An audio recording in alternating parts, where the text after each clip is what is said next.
Dear viewers, good evening to all of you. Today I would like to deal with an important tense, that is simple past tense and past tense.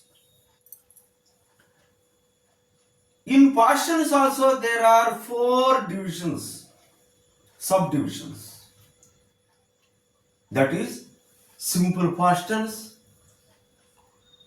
past continuous, past perfect continuous. 4. For actions that happened in the past are expressed in this tense.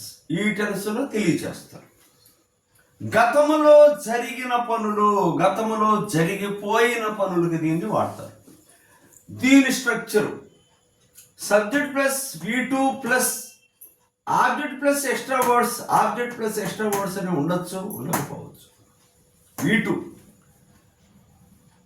Conjugation of వెర్బ్లో రెండో కాలమైనటువంటి take టుక్, టేకల్లో టుక్, go went గాన్లో vent, అలా రెండో కాలాన్ని ఇక్కడ వాడుకుంటారు. Example చూడండి. Rama killed Ravana, kill killed killed, రెండోది తీసుకోండి, మూడోది కాదు, రెండోది. దీన్ని సింపుల్ పాస్ట్ టెన్స్ ఎందుకన్నా అంటే ఈ వెర్బ్ స్ట్రక్చర్లో ఒకే ఒక పదం ఉంటుంది యాక్టివ్ వాయిస్లో. సింపుల్ ప్రెజెంట్ టెన్స్లో ఎలా ఉంటుందో ఇక్కడ కూడా అలా సింపుల్ ఒకే ఒక పదం ఉంటుంది. అందువల్ల దీన్ని సింపుల్ అని అన్నారు.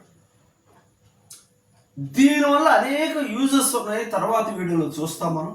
ఇక్కడ జస్ట్ మీకు ఒక ఐడియా ఇద్దామని చెప్పినా. ఇది కూడా చాలా important.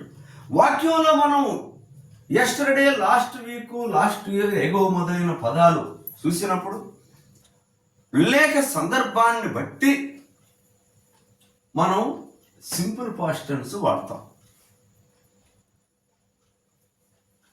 Thank you very much for ever being with.